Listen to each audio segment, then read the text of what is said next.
Well, hello, everybody. It's me, Stephen Billings. And of course, there's Andrew waving at you, waving Hello, at everybody hello. on the internet.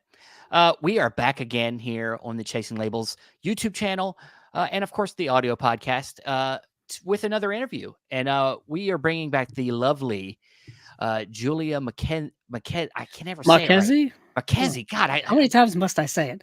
Um, well, I yes, mean, yeah, it but what? it was a guest we had on way back in June of 2022, which Yes. feels like forever ago. And it's a bit of a part two follow-up to a lot of things we discussed during that interview. Yeah. So without further ado, Julia, welcome. Thank you. Hello. How you doing? Oh, I am peachy keen. How are Good. you? Oh, fantastic, fantastic. I just got done putting the baby to bed. She is still. I see her on video, and she's still awake, but she's nice. She's good. She's trying to get comfortable. But yeah, I'm excited to talk to you again.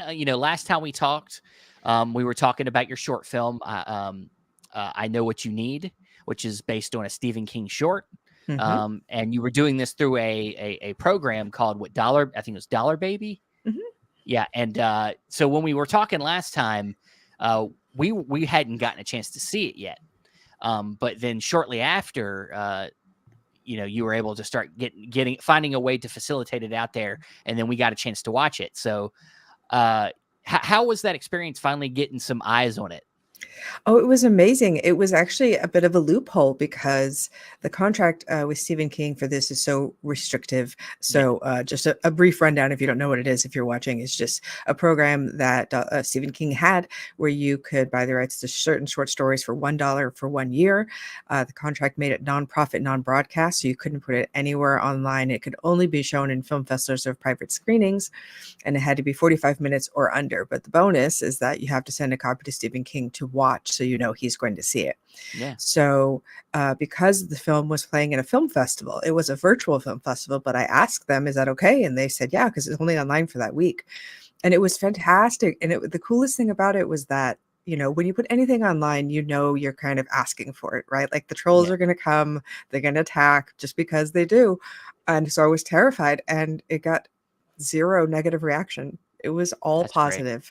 And the great thing for me was that it was not only people who weren't familiar with the story to people who were, severe Stephen King nerd constant reader types like me, who really appreciated all the Easter eggs I put in and said it really felt like it was kind of a blending of Stephen King and myself, which is, the most amazing compliment you can kind of get. And then, a lot of people saw a lot of my influences in there, De Palma and Romero and Carpenter and Argento and like all those guys. So it made me really happy. Oh, that's fantastic. I'm glad to hear that. It's for something that you put so much and anybody that makes film, you put a lot of time into it. Even a short, it's a lot of effort, and to do it within a year, getting it done on a very minimal, budget, minimal time on location. To get all you need done, you have to be very precise and know exactly what you want. And I'll say, we'll get into it here. Me and Andrew got a chance to watch it. I also very much enjoyed this. Not aware of the short story. Unfortunately, I don't have a lot of time to read. We were saying this on another podcast recently. Wish I had more time to read, but I think it's a short story. It's only 30 pages. This one's right. I have no excuse. I think you can make this. it, Stephen. You can. I think I can do this. But it's interesting, like you're saying, Stephen, being an adaptation of someone's work who's so prominent. I feel is so interesting because of his work has been adapted so many times, so many different avenues and all that kind of stuff. For those of you who aren't aware of just the premise of the short story and of the short film, could you tell people, Julia? Yes. So my version at least takes place in 1976 in Maine, and we shot at the University of Maine where the story takes place. So we got to shoot in the actual location, the library and the dorms from the story, which was amazing. So it's about a college girl, and a boy comes up to her in the library and says, "I know what you need." And it turns out to be strawberry ice cream, and then things unravel from there. And so it's interesting because it's a Stephen King love story, which you don't get very much. But it's also a Stephen King love story, so it's going to go badly. But I didn't want to. I tried to make Edward not. I mean, he is creepy. He's going to be creepy no matter what you do. You know, it's a Stephen King story. People are like prime for him to be creepy. But I was trying to not go into that right away because I really wanted to make him seem like so dorky and so harmless. And then, you know, it's a very hard role because you have to go from this, you know, supreme dork to romantic lead to scary monster, and do all of those things. So I think Will does a really great job. Yeah. I was gonna say, you know, even for this short, you know, I was kind of looking at the, you know, the credits of the actors, and they've done some work. You know, there's some, you know, they're not just some like friend, one of your friends you just pulled in and was like, hey, can you act in this short I'm doing? No, you got some credited actors that have done some really good work. And yeah, that's, I mean, how was that process of deciding to go that far with it? As far as casting, Yeah.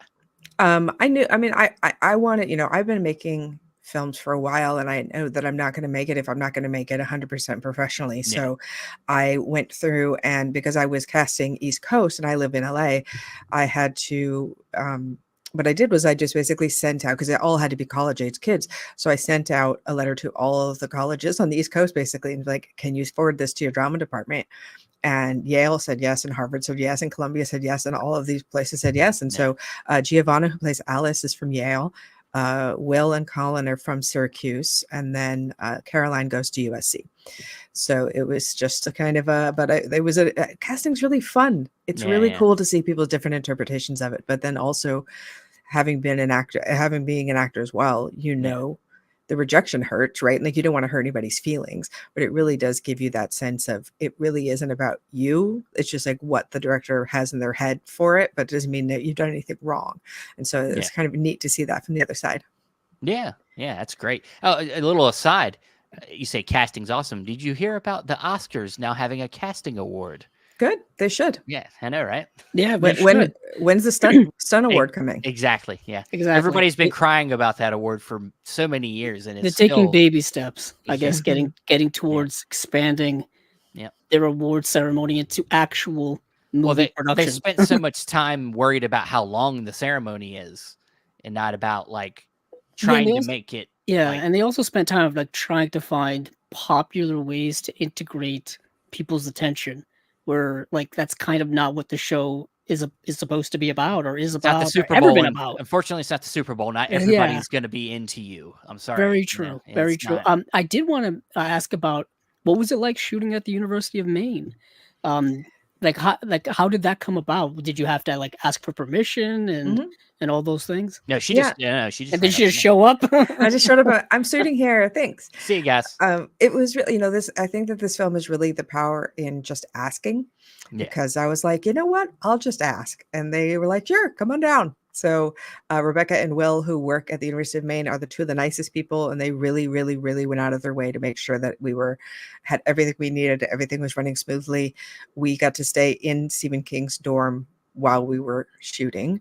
I got to stay in his room, which was bonkers. Creepy. And no, just, I mean, but the cool thing about it is that it looks the same as it would have when he was there, because they have it. Everything's built in, and they haven't, you see the dorm rooms in the movie, they haven't changed anything. So it looks the same. And so that was really neat. And it felt like this weird little like dreamlike bubble, because we were all just staying in the dorm for a week, and then living in this 1970s Stephen King world, and then it was done. And so it felt, but everyone agreed that it felt really magical, and like we had really captured something really special.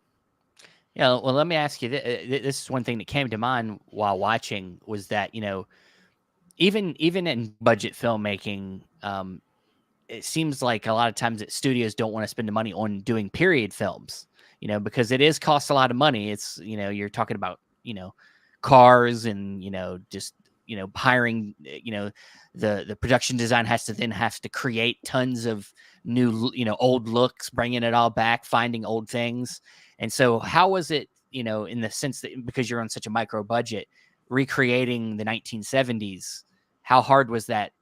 I know that some of it was built in, but you still had to dress it up, you know, right? So sure. Yeah, it was actually not so hard, really. I Yep. mean, Tony, our customer, really did a good job of finding uh, not only vintage pieces, but I also helped out with finding stuff that was new.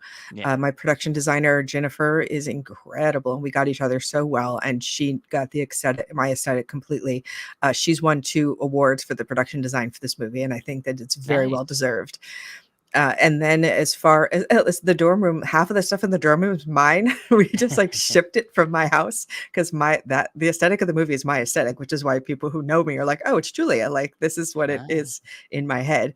But then I also was very lucky because I had asked Panavision if I could get a 16mm camera for the film. And they said no, but I could have an RE Mini, and then they would give me a lens package of 70s lenses. So well, the movie's shot on 70s lenses, and then there's also filters and whatnot when we're doing the editing process to make it look as much like it's on film as actual possible. And we put a little cigarette burn mark in there and the whole bit. yeah, all right. Yeah, I was Nice. going to say that the aesthetic of it all, not, outside of the set decoration, the clothing and stuff like that, the film looked like it was shot in a specific period with obviously the soft, cinematography Kind of glow to the it, you kind know. of Yeah. glow and the kind of softness that you would get from like shooting on film, typically. It's very interesting how that all came about. Um, what's interesting also is that I think for me, the 70s aesthetic, clothing and fashion, stuff like that, isn't too far away from the modern day clothing and fashion, in my opinion. Like, the idea of, denim and collared shirts. Maybe the hairstyles have changed a bit, but even then, that 70s aesthetic has kind of always stayed true from like 80s and 90s and all the way up through now. So when you said you brought over that kind of stuff from yourself, that kind of makes a lot of sense because it's never really gone away. Yeah. Uh, yeah, and the movie itself, what was it like shooting in the library, actually? Specifically the ice cream. When I see ice cream in a library and it's melting, for those of you who haven't seen the film, it's literally melting all over this character's hands, and I'm like, this is gonna get everywhere. How did you shoot that to where like it didn't melt completely? Did you have to like run from ice cream place to there? Well, we had to convince the library very hard that we were going to be very careful. It was only going to be on this table. We would wipe it off as soon as it was done. We wouldn't get it on the floor or anything, and we didn't. But we had basically this like big tub. So there's a very cool ice cream place in Orono called Spencer's, and they donated the ice cream to us. It was very delicious. You should go see them if you're in Maine. And there was one take where I didn't stop rolling just because I wanted to watch the disaster unfold, where it just was all over, like it just stopped. It was just like there's just liquid just running down their hands. But it was amazing because both Caroline and Will didn't break at all. Like they were in the scene just with this Yeah. thing running all down their hand. So luckily our one of the guys, David, went out and got us a new tub of ice cream so we could continue to go. But I hope that it made you hungry for strawberry ice cream. Did it?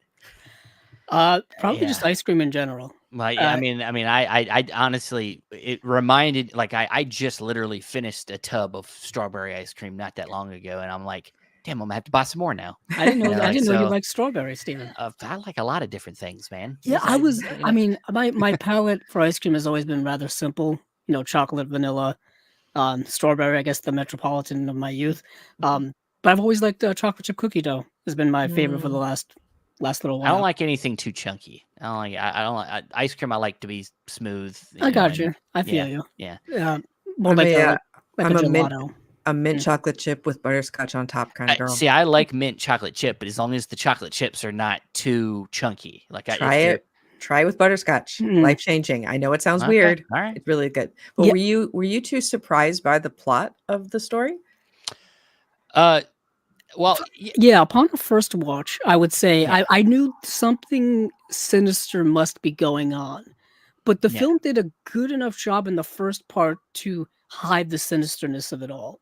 yeah, Hide that maybe devious plots were behind the scenes going on. Like, oh, this is really just a sweet story of this really shy young man who's got a crush on this young woman. And then obviously the plot goes on, it gets deeper and deeper, more complex. But it did a good job of hiding it from me until the reveal happens later on, which I guess happens in most Stephen King stuff. There's always more things going on. His work is so completely layered, massively. I talked a little bit with Julia last time about me getting into Stephen King's work. I delved into it even more over the last year and a half, and it's even more complex than one could imagine. It really is. Yeah, yeah. What's interesting.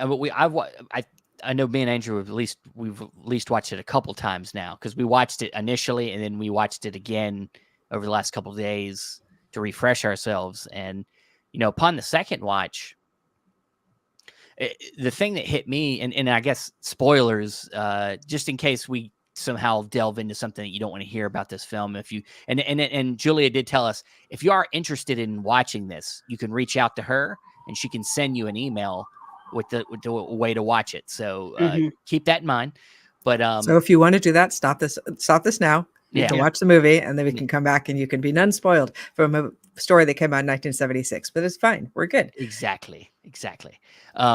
But the thing that hit me also was that, and I know that this character is real. He's there. He's a person. He's been seen by other people. But then there's a part of me that likes to think about this other part of what maybe the character represents.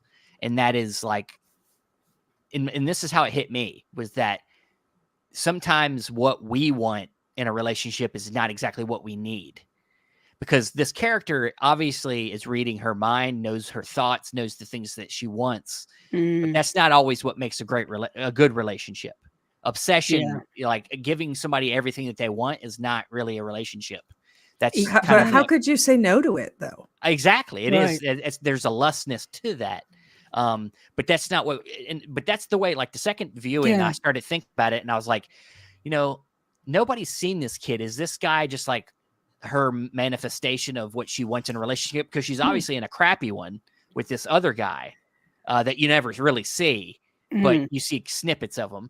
But like, is this just a manifestation of what she really wants?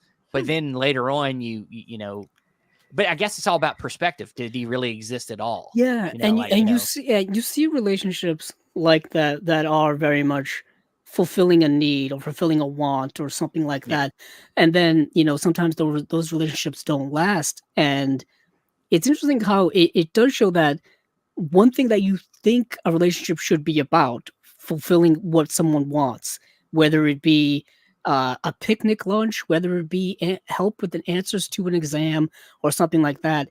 There's something still more intangible that you can't quite, quantify, that makes a relationship, specifically romantic, work. You know what I mean? So, he's trying to do all of the right things in quotes, but that doesn't feel like there's no like meaning behind it. You know what I mean? I think he's such a fuck up is the problem. Is that if he was a smarter guy with better organizational skills, he would probably get away with it, but he just keeps slipping up.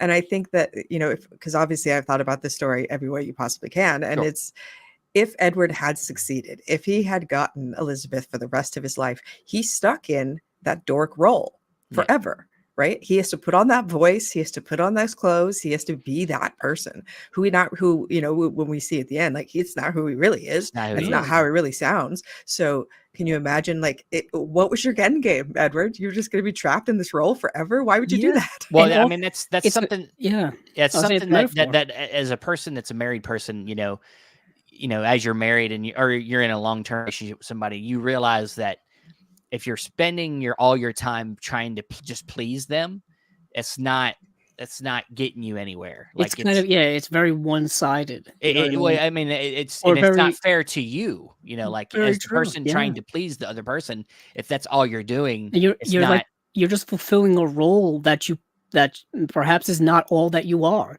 You know what I mean? People are very complex. Because you're bending over backwards. You're giving more than really maybe you would typically do, like that. So I think that's a lot of what's, I think, I get out of this story and the way you told it, is that it's, to me, about a toxic relationship. It is a story about how it's in the title too. I know what you need.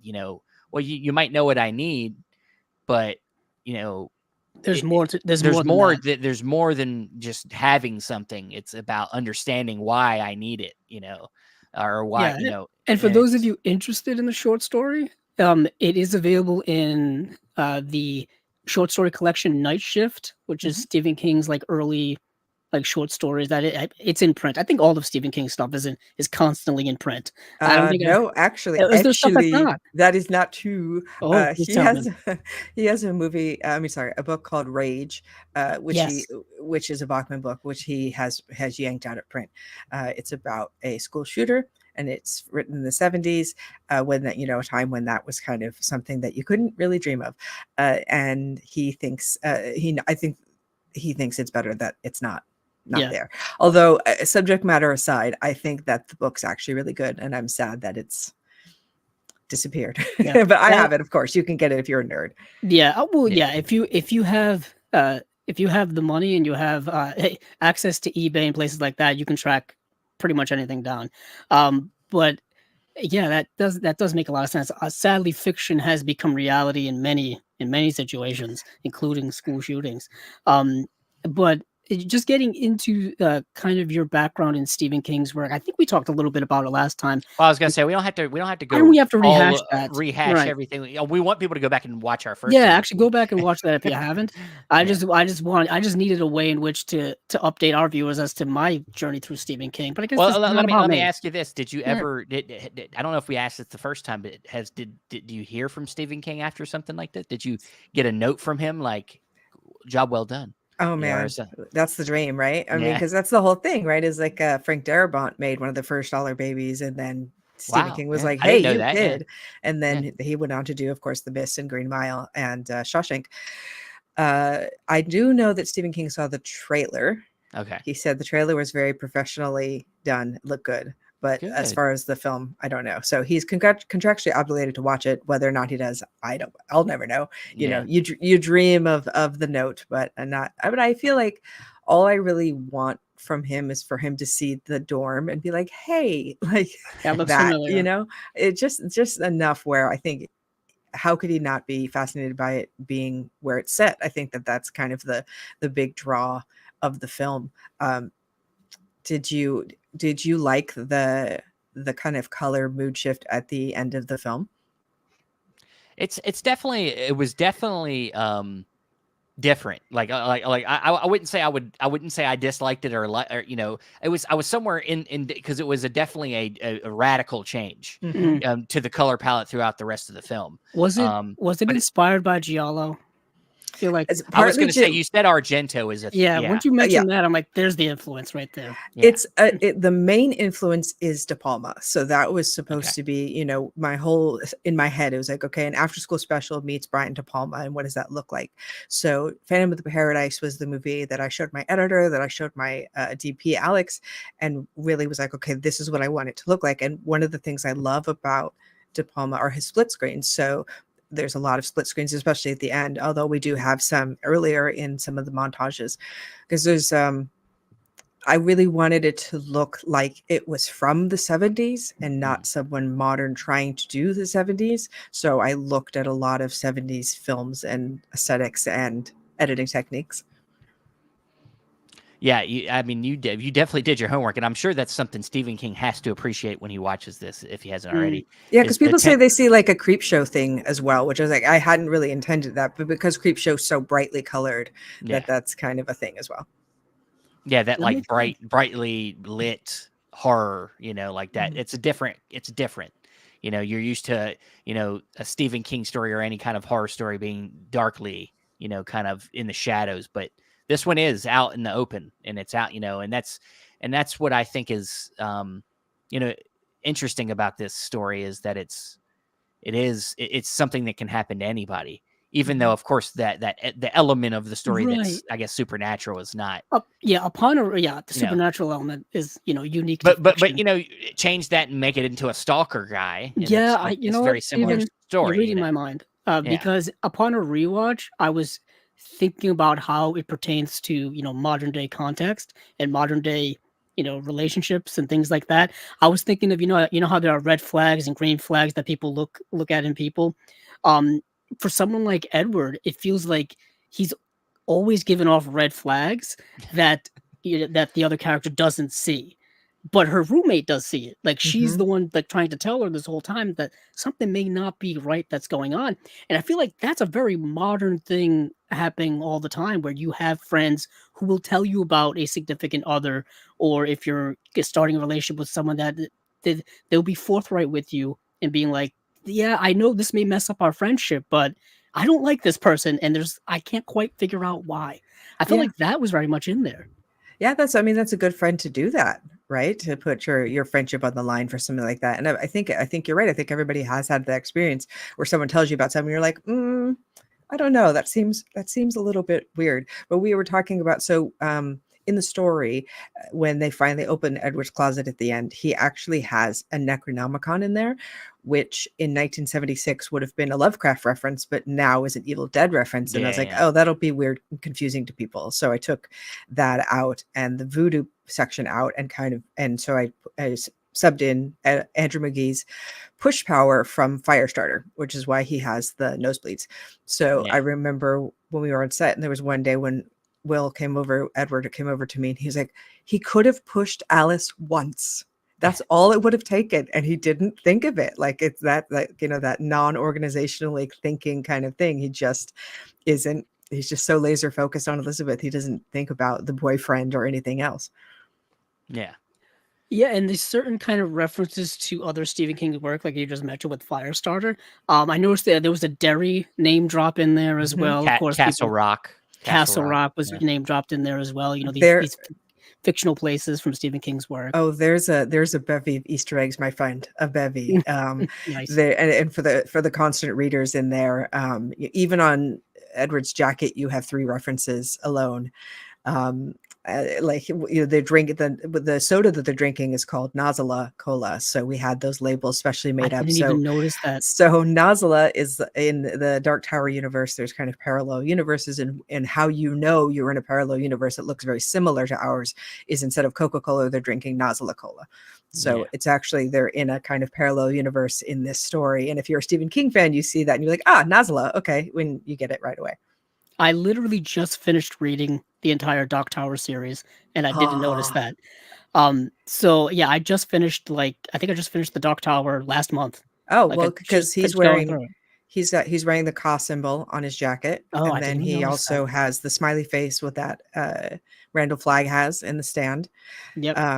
And so I'm doing, and Dark Tower is my favorite. I'm such a tower junkie. Oh, I tell you, I just finished it, and it took me I read the first 3 or 4 books, took a little bit of a break, read the entire Wheel of Time series, and then went back to Stephen King's world, and then finally finished the Dark Tower, and I'm still baffled. I'm more baffled now that they decided to turn that into a 2-hour movie adaptation than anything I on my life. thought Flanagan was doing a series. Well, Well, they are, I mean, but he's before. talking about the movie the one they already made. did. The one they Yeah. already did, I'm like, I don't know what the mindset was behind that at all. No, It is, everyone I've talked to but said, please don't watch that. And I go, okay. Please don't. even have It's not seeing good. that, Yeah. even have seeing that and then reading the books, I don't know what they were doing or thinking. It's Well, nothing, not even close we'll have to our an trust accurate adaptation. in Flanagan, who always does Stephen King right. He does, Seems that and I way. can't wait. Yeah. I know now that he's working over at Amazon. You know, Amazon does does give you the money to do whatever you want. Apparently, you've seen Then, for those of you who've seen the Lord of the Rings series, a lot of money in there, a lot of yeah. money. And word on the street is they basically give you money and leave you alone, which is what any Yes. director wants. And if Yeah. if you should be able to trust Mike Flanagan by now. Yeah. Did he move from Netflix to Amazon? Yeah, he did. So his last project at Netflix was the one that just came out, and It was the Fall of the House of Usher. Fall of the House of Usher. That was his last thing at Netflix, which is really, really good for those of you who haven't seen it or any of his stuff there. He kind of, doing the adaptations of Stephen King. I know, Stephen, we've brought up Dr. Sleep a few times.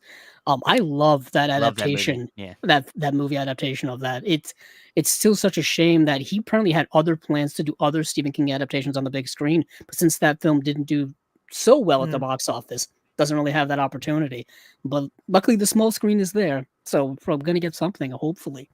But yeah, I have just finished doing the whole Dark Tower series. It is a trek for those of you who have never read it. Do it. It's the best literary jigsaw puzzle you ever do. Yeah, and I wanted to do the whole like where you have to read all the other books to do the references to Oh, kind of get in there. I that's what I may did. go back and do that. I got to get the map to map it out. I tried doing it. Um, let me warn you, sir. You Yes, are going to fall down a rabbit hole that you're never probably. going to get it out of I have because such an OCD about these things. everything connects. Yeah. Everything connects. Well, look. I spent the last 5 years reading everything, literally Wow. everything he's written, and I will tell you, you will never stop. You'll just have to read everything because it Luck, all connects to the Dark Tower. luckily, I had read Salem's Lot beforehand because Oh, Salem's Lot did factor in Callahan. a bit.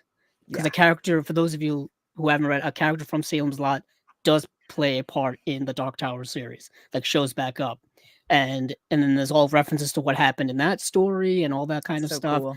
There's a Um, whole multiverse. It's it's a bitching. very meta work. His Stephen King's work is very meta, to the point where, like I said, it's very complex. Also, his world building in his work is so dense.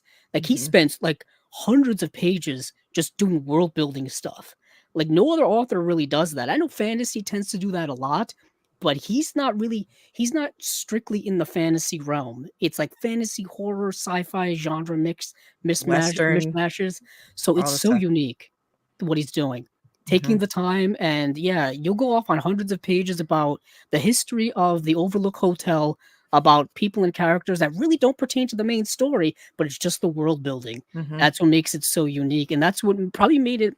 Um, how was it kind of adapting a short story, considering he doesn't probably do a lot of world building in Well, that? it's great because it's such a small story, right? Mhm. You only have 4 characters and it's really kind of centrally located. So it's not like trying to do the Dark Tower or something where it's insanity, right? There's no way I'd be able to do something like that.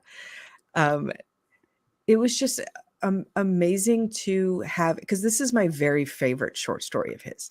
And so the short is 45 minutes, which is really long for a short, which I knew, but also I'm only going to get the chance to make this once. So I'm going to make the movie that I want to make with this whole time slot. And could it have been a feature? Of course.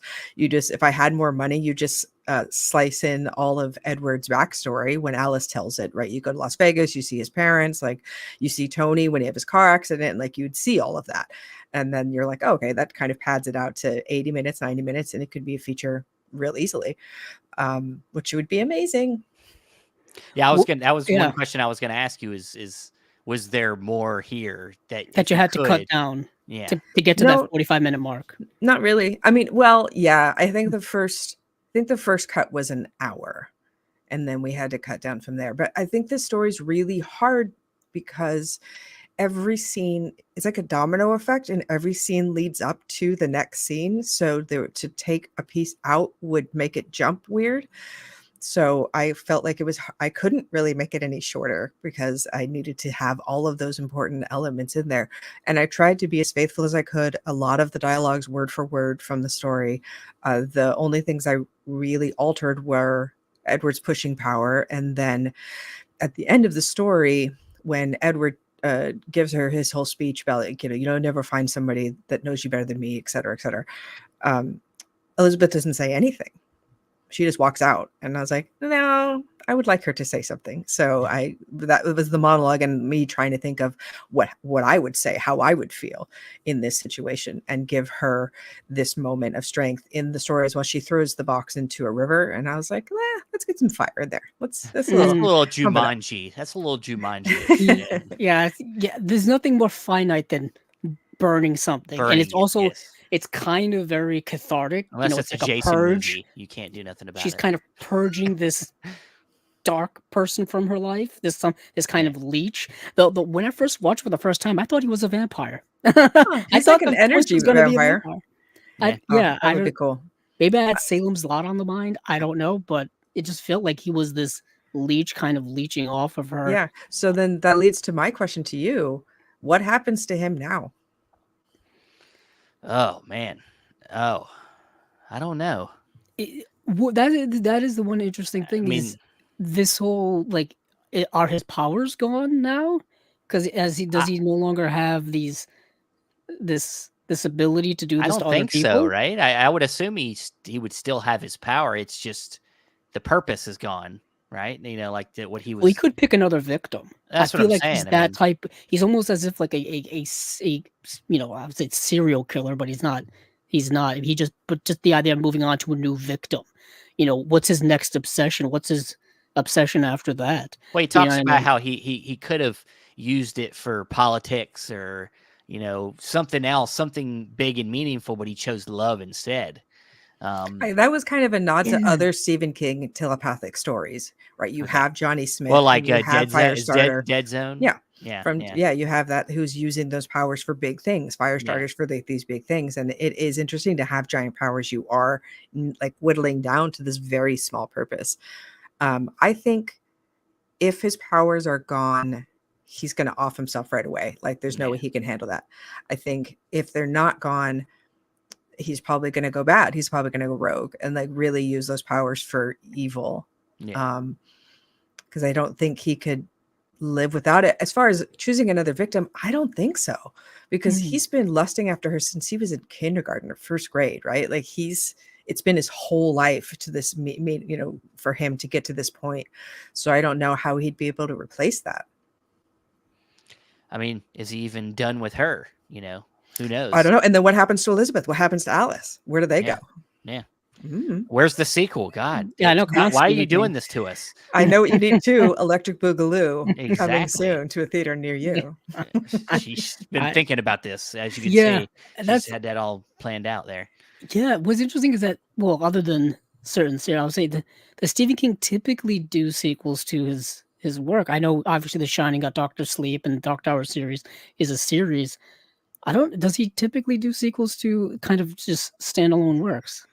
There's some that are stories that, like Salem's Lot, there's a couple of short stories that are also feature. There's Jerusalem's Lot. There's also One for the Road that it features in. Obviously, Derry takes place in a bunch of different places. Mm. There's a couple of other short stories that take place in the Stand universe. There's a short story that takes place in the Dark Tower universe.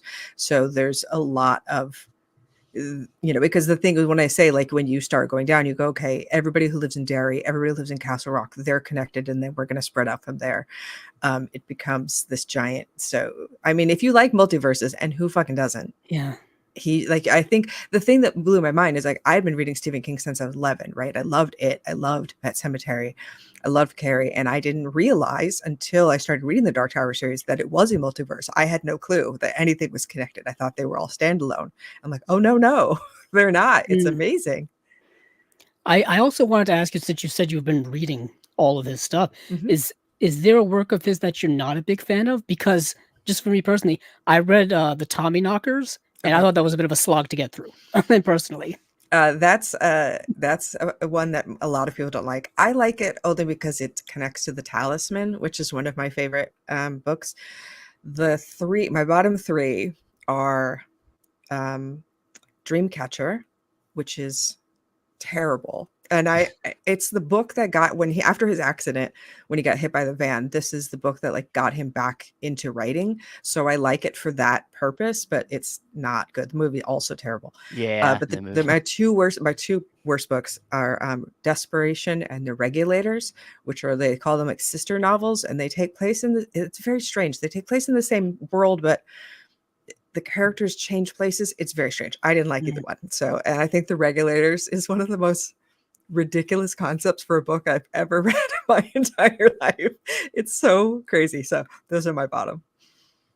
nice. I don't have an answer because I haven't read a lot of his If anything, books. Julia's making me want to read every Stephen King. Yeah, I know, right? Do I'm it. such Do it. I'm such a completionist when it comes to things that I end up like going down long roads of It's delightful, damnation. though, isn't it? I mean, Yeah. that's what being a reader, that's the fun of it, is getting sucked into a writer's world. In my entire, I have one bookcase that's just Stephen King stuff. That's all there is. Because there's also concordances and compendiums. There's a Marvel omnibus of the Dark Tower. Like, it doesn't stop. So I think one of the reasons that the constant readers of the world, the Stephen King fans that saw the film, were really liked it, is because of this, right? Because, like, you hear me, you get me start talking about Stephen King, and I don't stop, and it's coming from a legitimate place of love and passion.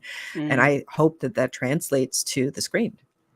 I think it definitely does. And one question I have before we get into our second part here, I do want to ask you because when I was watching it second time too, this came to my mind.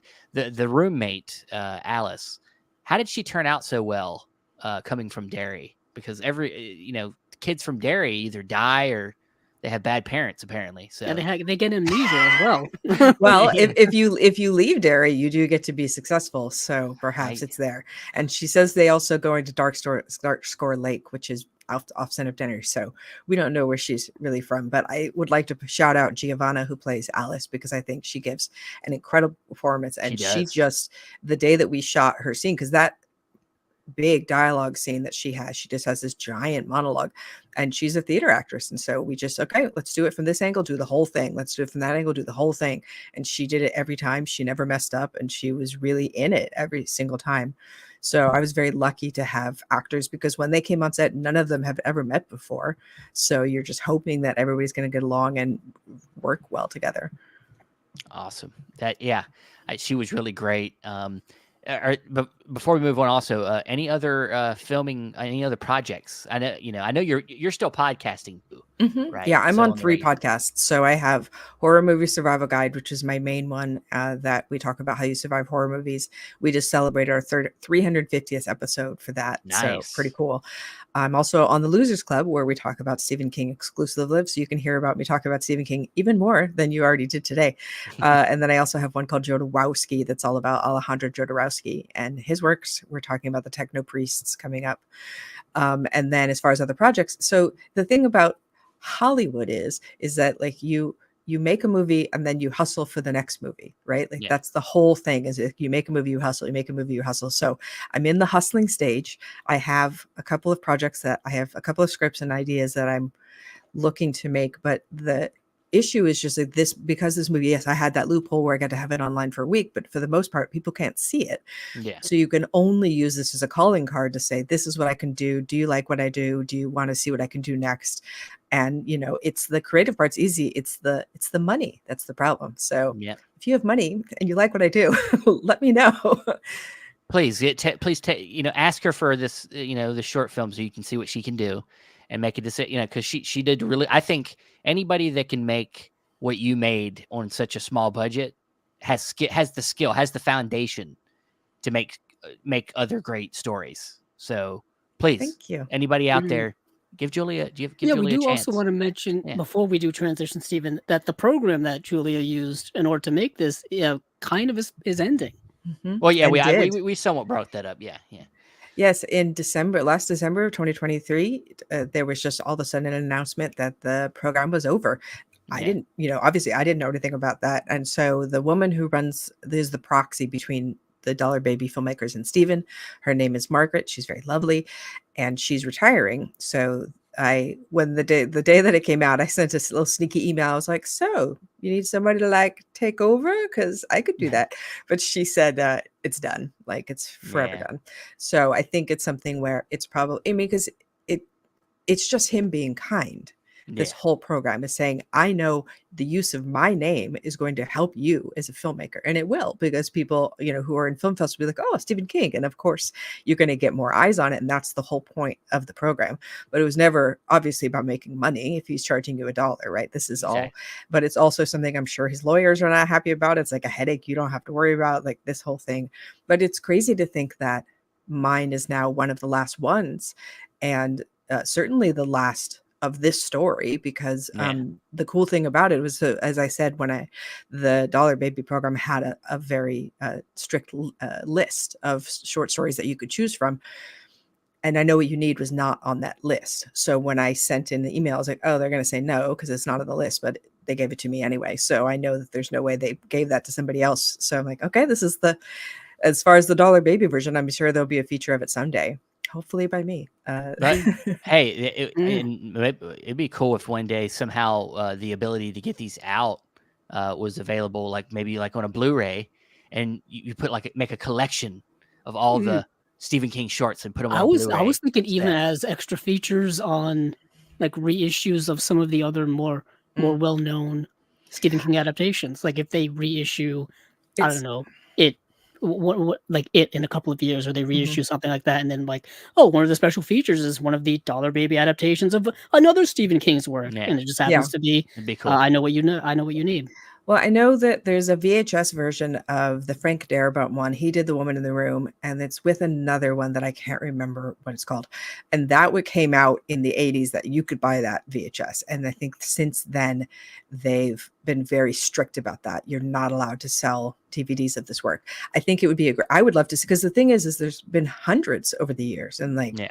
I want to see them all. Of Yeah. course I do. And they're just kind of living in this whole little thing. There's a couple of them on YouTube, which you're not supposed to do, but you know, you take your chances, I guess. But I'm trying to be a good girl and not be on their bad side. Yeah, exactly. Good idea. Good idea. That lean on the side of caution when it comes to all of that. You never want to ruffle the wrong feathers. Not Not Stephen King's. not in the thank Hollywood God. industry. Not Now he'll if he really cares, he'll make a problem. Yeah, he does seem he's been very open about He's a his vocal work. guy. Yeah. I remember Stephen, we recently had, well, I think I did. We watched the King on Screen Yeah, documentary. I'm in that. Oh, yes, you are. Yes, you are in that. And it was just all about Stephen King's adaptations, and Yeah. it would just be like stories of people. Like, I think, like you mentioned, Frank Darabont, who was prominent in that. He Yeah. was like, Mick he just went up Garris. to him one time and asked him, "Hey, can I adapt this?" And Stephen King said, "Yeah, sure." You know what I mean? It just seems very open about it. you know? Yeah, it's so awesome. Yeah, if you haven't seen King on Screen, the two filmmakers, Daphne and Sebastian, are very cool. And it's a really neat adaptation about the directors who adapted his work. Awesome. Of which you are one. Yeah. Yeah. Of which I am one. Yeah. Great.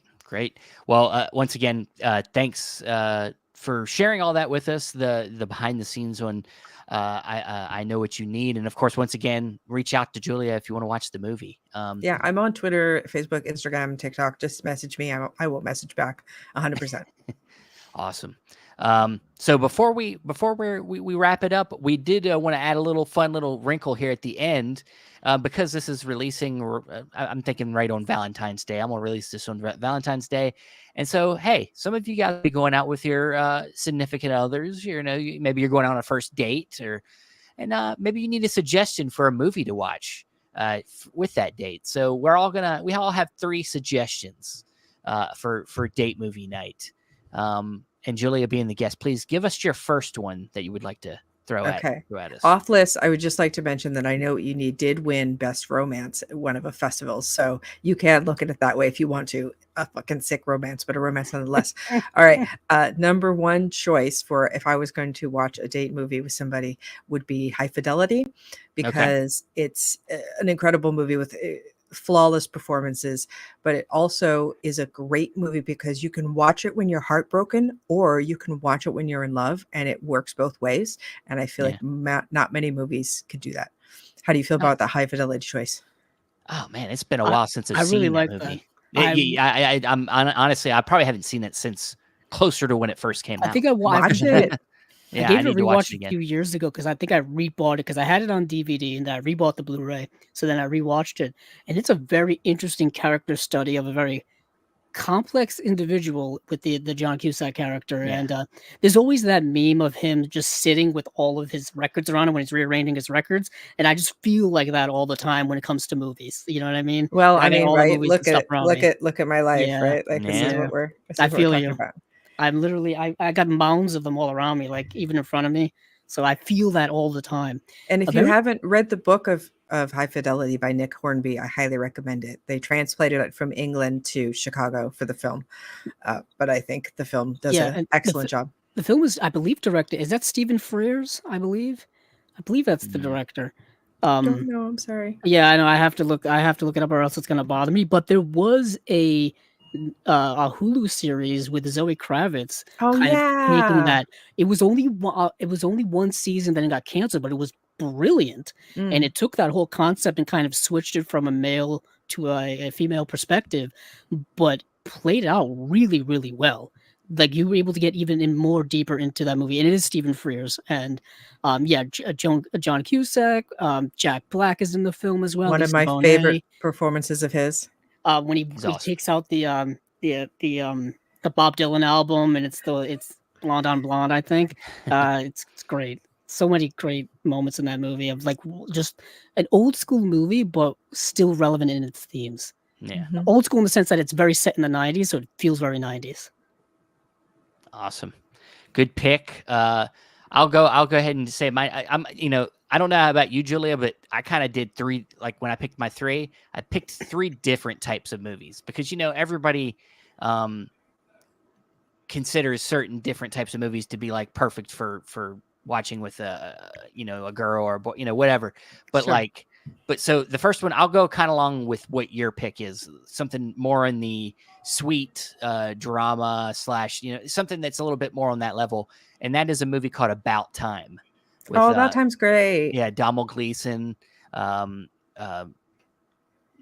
was it Rachel Bill McAdams? Nye. Bill Nye plays Donald Gleason's father, and I love it because it is got a romance at the center of it, but it's also like a movie about like how time is precious and how you can't let it slip away from you, and there is this whole like kind of fantasy angle where he has this ability to go back in time and fix things if he wants to, but like there's like roles and things, and then eventually it catches up to him and he realizes how precious time really is. And like and the performances, it's so genuine, and it is a tearjerker to me. Even for me, every time I watch it, it gets me by the end of the movie. So I like that. I like that movie very much. Can I tell you about one criticism of that movie? Okay. Why do the men never tell the women? They're in the dark the whole fucking movie. I'm like, what are you Well, doing? that was the role. Why? I don't know why. Well, he does tell a sister near the end. He does tell a but sister. that never tells Rachel McAdams. Just He like, doesn't, oh, no.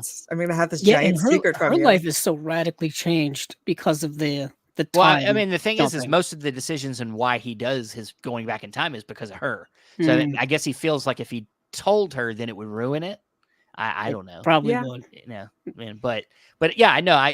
It's one of them things where it's like, well, what things could be different if he just. But that's part of I think what he learns in the story as he gets older, he starts to realize he shouldn't use it as much. So then I remember near the end of the film, he like starts saying like, well, I went a whole year without using it. I would go nuts with that power. Yeah, Man, I would go It'd be back too and tempting. fix so Too many tempting. things because it's one of those alternate timeline things where I'm like, okay, Yeah.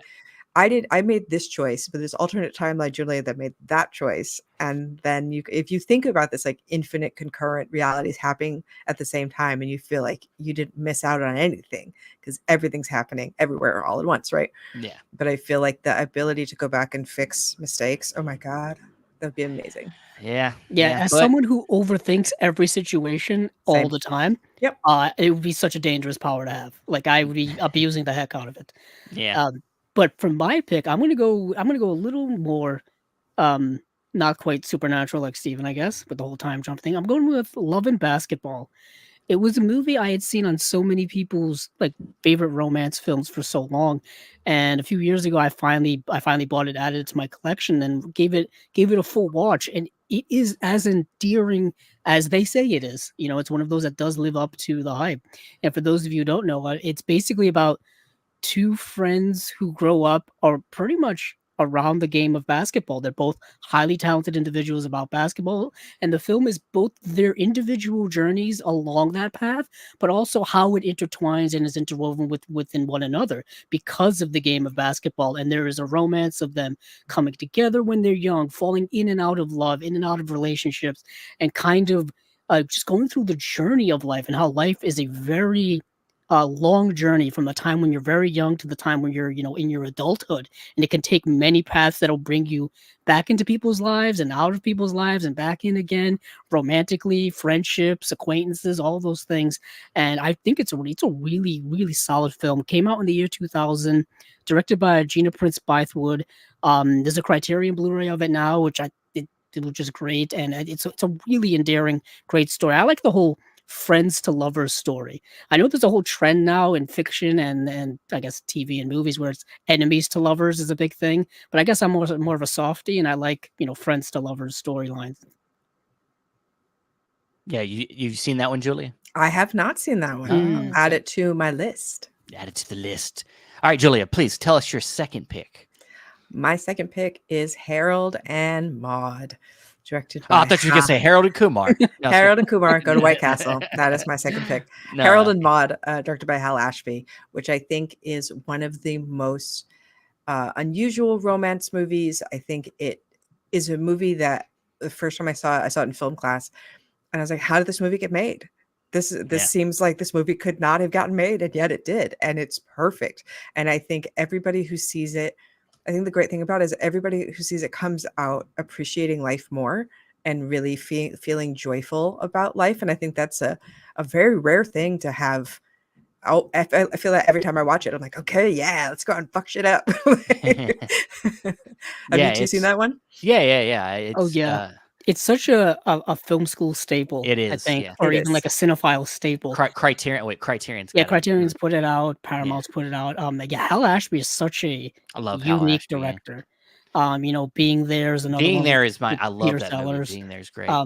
Yeah, it's such a unique love story, and it has such a timeless message, like you said, of like fulfilling, life. You know what I mean? Like, Mhm. all that kind of stuff. It's got a great soundtrack. The Cat Stevens song is iconic Yeah. all time. It just and it's so darkly such dark humor in it.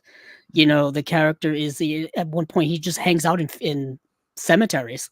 You know what Yeah. I mean? It's so dark, such dark Yep. humor in it. It's Going to brilliant funerals film. for fun. Yeah. I feel like Bud Cort's performance and Ruth Gordon's performances are so incredible, and I feel like it's such a movie about, you can fall in love with somebody that's so different than you, right? Like, she's obsessed with life and he's obsessed with death, and she's 80 and he's 21. And to me, I'm like, that doesn't seem weird to me. I'm like, yeah, I buy Mm. it. I recently, this is a strange aside. I recently watched this movie with Jodie Foster and Peter O'Toole called Svengali, where it's the Svengali story. And she's trying to be a rock star. And he's like, you kid, you got the stuff. And then he's trying to make her like this big star. And in the movie, he's in his like late 50s and she's in her early 20s, and it felt really gross just because he like treated her really badly, and it was very weird. And I was like, there can be an age split where it does work, and I don't feel like the one between Harold and Maude is weird. It's just their hearts called to each other. I think it's beautiful. Yeah, there are Yeah. a lot of stories like that. I think of Stephen, you probably don't know the movie. Is it Love in the Afternoon? I believe it is. Is that a Billy Wilder movie? With the Billy Wilder film. Yeah. Where it's similar to the Love in the Afternoon from '57 with Gary Cooper and Audrey Hepburn, where it is very much a relationship like that, where it's young Audrey Hepburn and older Gary Cooper, probably one of his last roles, I think. And they have a romance. I would hit it up with Gary Cooper no matter how old he was. Yeah. That man. You're not the gorgeous only face. one I've seen have that sentiment. Yes. Coincidentally, the next Stephen, I was gonna go, but you can go. I had a whole segue there. Skip but never me. mind. Just Yeah. well, yeah. I Screw had an your Audrey segue. Hepburn segue there, but Oh, he's No. got a segue. The I thing mean, is you set up your own segue. So I that's- did. I doesn't did. that doesn't count. So my next one is kind of, I guess you could say, my popular movie pick, but I still think it's a little bit of an under the radar movie, and that's Warm Bodies. yeah, Nicholas Holt for the win. Yes, love Nicholas Holt. He's always, like he's gotten so popular, he's gotten more and more in the mainstream, but he always tends to find like the weirdest roles to do, something like this, or his little part in Mad Max, or Renfield. I mean, he's so Renfield. amazing in The Great. I think he Mm. always goes 100%. That's what I really like He about does. him. And I feel like if you're not going to go 100% as a zombie, it's not going to work. Exactly. Yeah, we got to talk to Chris McKay, the director. We had him on here. Nice. Of Ren, Yeah, so Of Dude, Renfield. It was very. That was very. That was one awesome. of the best. Yeah, it was awesome, and just talking to him about all of his work and stuff, and of course working with Nicholas Holt, Nicolas Cage, in Yeah. that film. I had to say something. I had to bother him Nick, about Nick, Nicholas. yeah. I had to bother him about Nicolas Cage a lot. But yeah, Warm Bodies, it's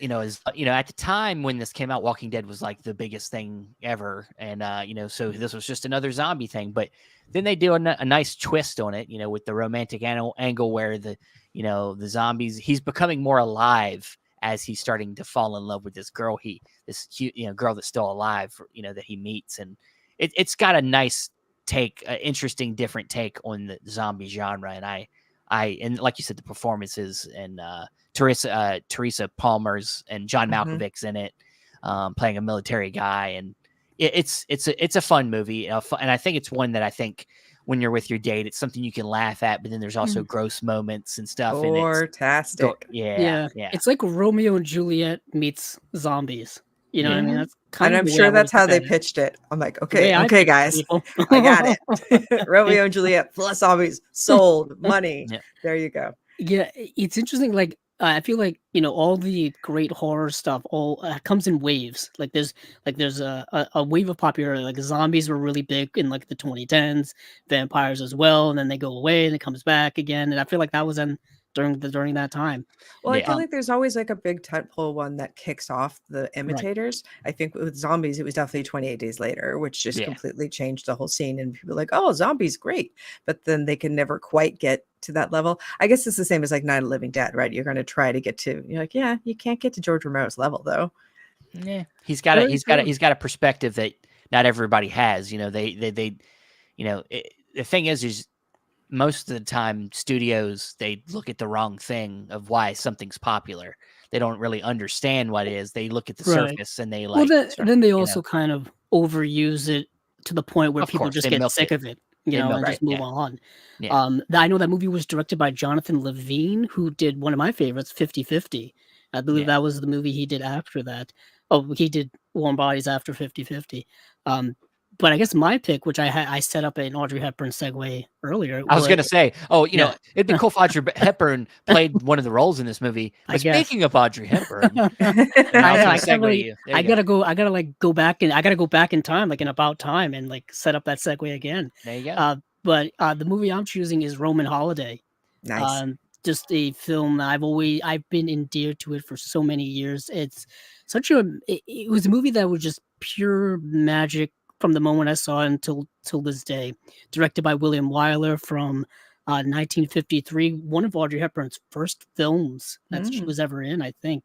Kind of a breakout role for her. She plays most appropriately a princess who decides to kind of escape her royal obligations. She's a princess for some fictional country and she's doing a tour of Europe doing her royal duties. And one night she just like, I don't want to do this anymore, and just escapes out into Rome. And she's a fish out of water. She doesn't have any money. She doesn't know what to do. She doesn't know where to go. And she ends up kind of falling into the hands of Gregory Peck, who is just so happens to be a news reporter. And he quickly kind of figures out who she is, but he plays along with her pretending to be someone else, and they strike up a really wonderful romance, and they just spend like a day just going around Rome on like Vespas and going to museums and seeing things. It's super romantic and things like that. I've always loved it, and two really great actors, beautiful people on screen, kind of like old Hollywood loved to do. They love to pair up those types of people.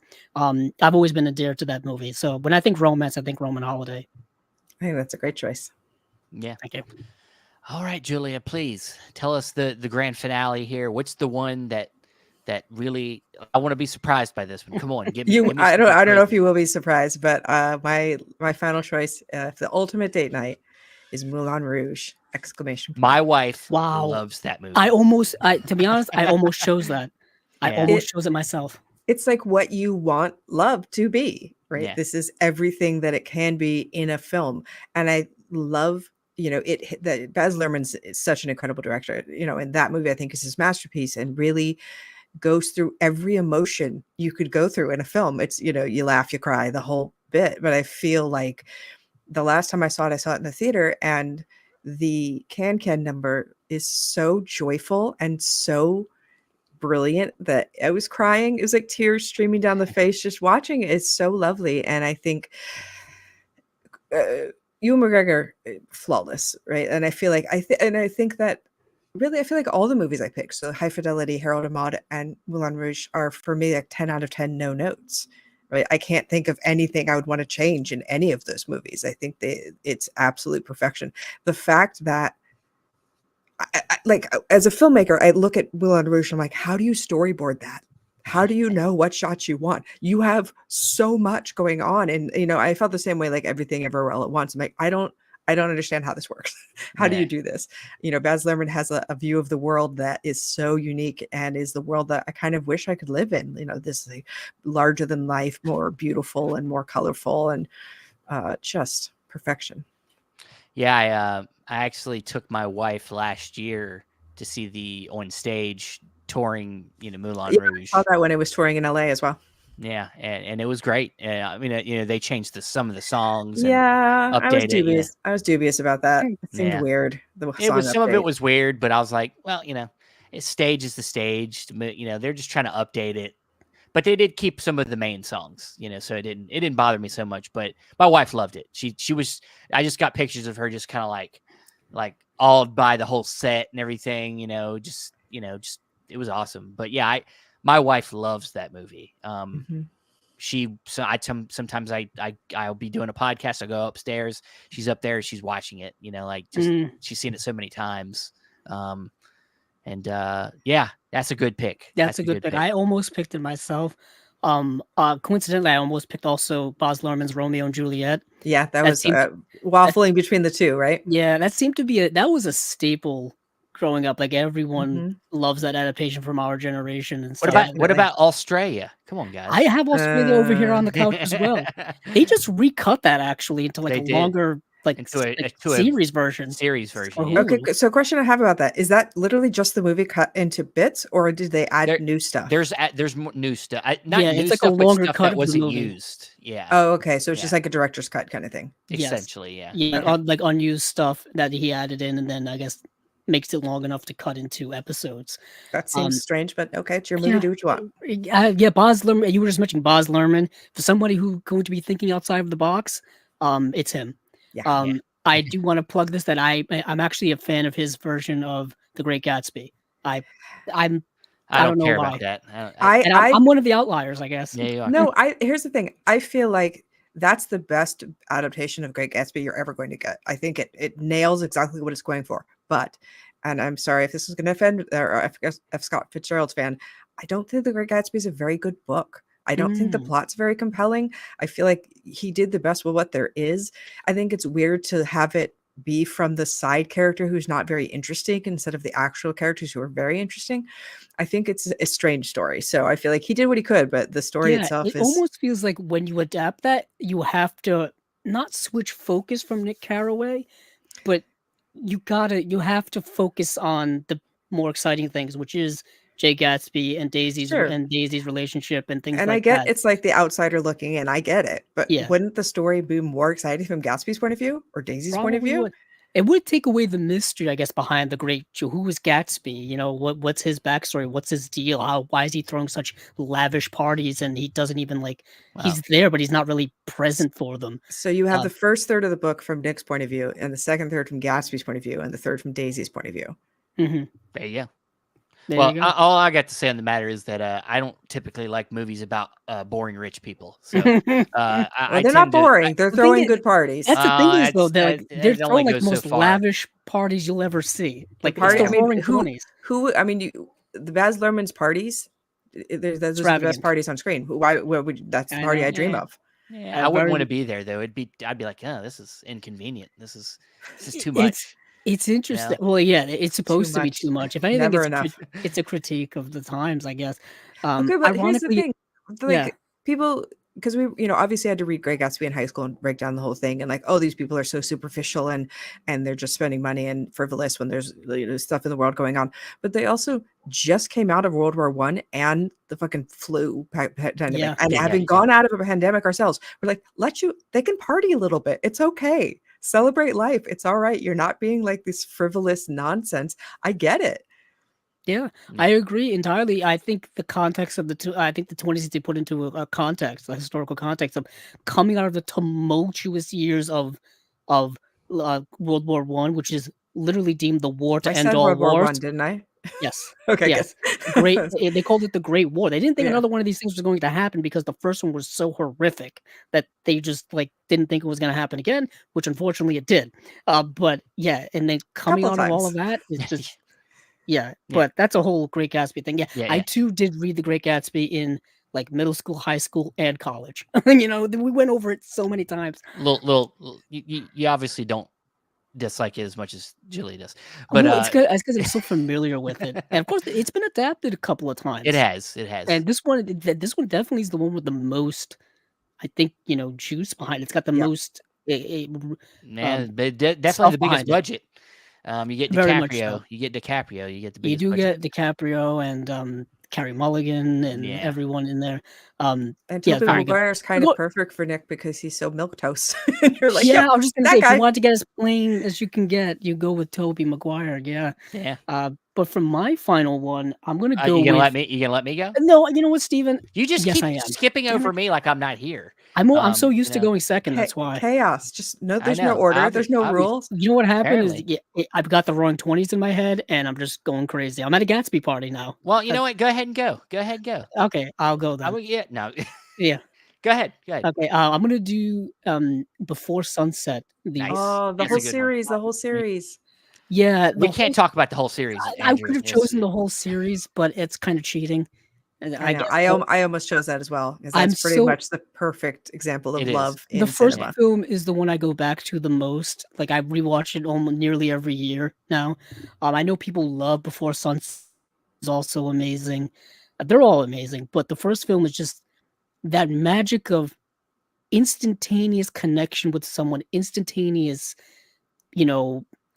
romance, love, connection, friendship, something that you can't quite quantify in life happened to these two people of Celine and Jesse, Julie Delphi and Ethan Hawke. Just so much chemistry on screen together. I mean, and you just learn about the making of that movie and how they just rehearsed it and rehearsed it and rehearsed it to the point where they get it right. And they get it right to the point where you don't even think they rehearsed it. You think it's improvisation because it's so natural and Yeah, so that's what perfect. true acting is, right? Where you just you don't like, realize it. Ethan It's Hawke just there. always delivers that, and I feel like he never gets the kind of recognition he deserves because his performances are always so natural. You're like, oh, it looks flawless. You're like, you don't understand how much work it takes to look that flawless. Yeah, how many hours of going over and over and over the lines, and just the blocking for that movie, just because it's all walking and talking through a city, through Vienna in Austria.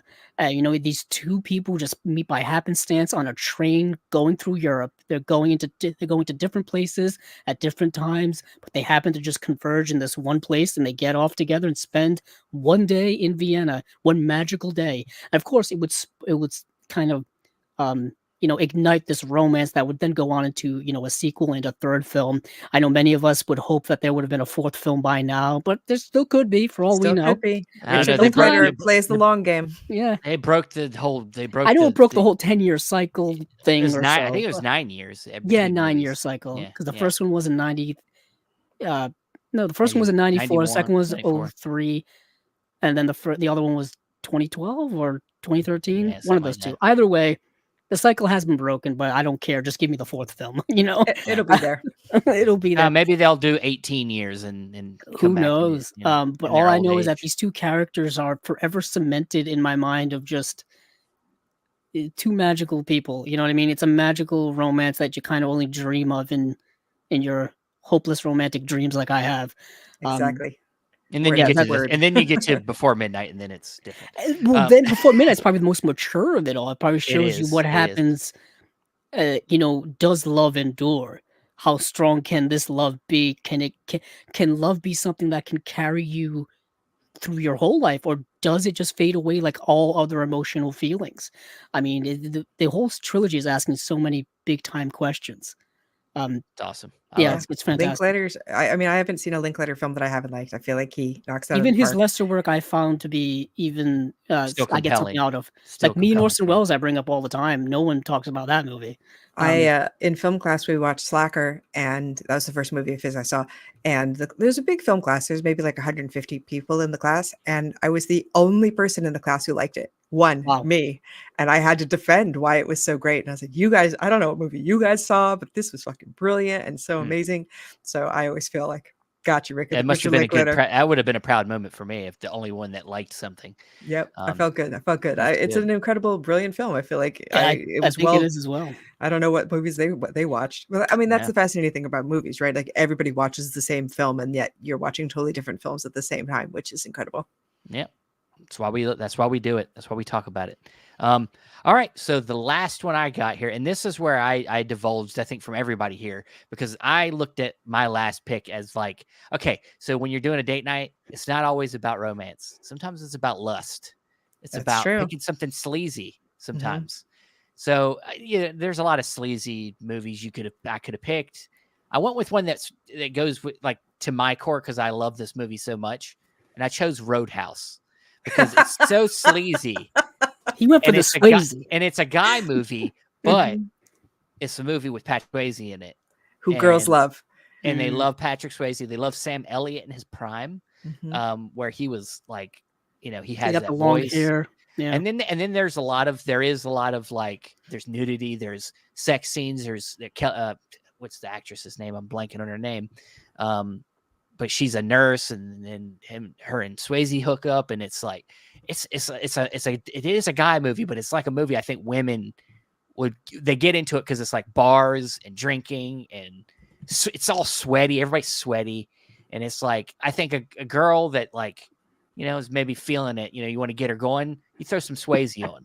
Swayze will always get it done, man. That man, he is so sincere. Yeah. And so there's so many movies that I like to do alternate universe casting for in my head, and Patrick Swayze almost always slots in. Almost always, I'm like, he would kill it. He would kill it every Would have time. been a great Tony Stark. No, I was kidding. Well, my big one is Xanadu. Is like if you put Patrick Swayze in Xanadu and take Michael back out, that movie is a killer. He had that. He had a presence that not every movie he did was great, but like he was always like awesome at like I just whether it was Point Break or even Dirty Dancing. It's not my favorite thing, but I know a lot of people love Dirty Dancing, and I mean even that movie he did Black Dog where he played a truck driver. I'm like, well, fuck yeah, he's a fucking truck driver. Of course he is. It's Patrick Swayze. He's got that. Or he's in Roller Boogie, or I mean, I'm sorry, Skate Town USA. My bad. Or To Wong Fu, or The Outsiders, or 1,000 others. And you buy him every time because he has that presence. You're like, oh, he is this character. And I feel like it's the same like Ethan Hawke, where you have this actor's actor where like they're enjoying the process and they really want to live in that character and make you believe that they're that person and not someone playing that person. Yeah, and he was always very dedicated physically too. Like he was into martial arts and things like that, and a lot of his characters ended up having that weaved in some way, or he just I hate that he passed, and unfortunately, he was very sick towards the end of his life, and he passed very young. Still, I think he was only like in his 50s or something. Maybe. Yeah, he had maybe 60s. Maybe we had 60s. So much more of him that we missed out on. Unfortunately, these things happen. I mean, we've been seeing it over the last few years. Many actors and actresses and people in the industry are just passing away just suddenly. We keep reeling from it. Carl Weathers just passed the other day. Someone who was in the same time as Swayze, but a little bit older, I would say, in terms of his acting career and whatnot. Very unfortunate, but that's a good one. I just watched Ghost, I think, for the first time last year. How did you like it? It's good. I mean, it very much make you want to make some pots. No, not really. Hands. I never like the whole like get your hands in there with the clay and stuff. It looks way too messy for me. Can we all do that now? Everybody's doing the. And it's a movie that's been popularized in pop culture and parodied and redone so many times that movies like that kind of become like oh it's a big joke or whatever. But no, it's a very sincere, very heartfelt. It was nominated for Best Picture of the Year. I believe it won an Oscar for its screenplay. Yeah. So yeah, movies like that don't get that anymore. Yeah, and Swayze plays a very interesting role in there where it's romantic, but he's also he's a ghost because of the movie. It's Ghost, but it's very good. Demi Moore is very play good. a ghost. No problem. Yeah, how do you spell that today? Yeah, we're gonna have our main character, biggest star of the movie, but he's a ghost the whole time. He's a ghost. Channel Bill Cosby in what's that movie he did where he was a ghost? I do not remember. Well, you also get to see. You don't get to see, but you do have Whoopi Goldberg and Demi Moore kissing. Although we don't, they will dance around it, but also they do dance around it. I mean, I almost chose a few alternates, Steve. I don't know if you want to Oh, do we some don't. alternates, or we don't have time. I got All it. right. The baby's gonna. My wife's gonna get home soon, so we probably should wrap it up. We Real life let in the way. Andrew go here. We're gonna be here for another 20 minutes. Yeah, I guess so. Yeah. I guess one of Steven's responsibilities on this podcast is to stop me from It's going to off on stop him, tangents. like, Is to stop me. He's my sponsor. because we want to Tangents keep are the best part. Yeah, we do enough of that. Trust me. Very we much do. so. Very We much do. so. Like, I'm glad Julie was here so I could talk about like books and Stephen King, because normally I wouldn't be allowed to. You know, Exactly. I'd have to hold back. That's why we bring on certain types of guests, so I can let you, but interact with them. Yeah, but we got to manage it a little bit here, guys. But Julia, thank you for taking the time to join us again. We hope you get something else brewing. We bring you back and talk about your next film. Yeah. Yeah, So, fingers are crossed. Thank you for having me. Always a delight. And again, if anybody wants to talk to me out there, I'm at Julia Marchese, and I will. If you have movies you want to talk about, Stephen King, anything, I'm here. Hey, maybe we'll do a Stephen King adaptation. Well, we did that once, didn't we? We did. We'll do an updated one. Maybe we do a Stephen King adaptation show, and we'll bring Julia on. Yeah. And if you feel more sense. If you do want to see the film, just DM me, and we'll make it happen. Awesome. Well, with that said, thanks everybody for listening. Please, if you don't want to watch it on video, which I don't know why, we all look good, there is the audio for this that will be up as well. So thanks everybody for listening and watching, and we'll see you around. Bye-bye.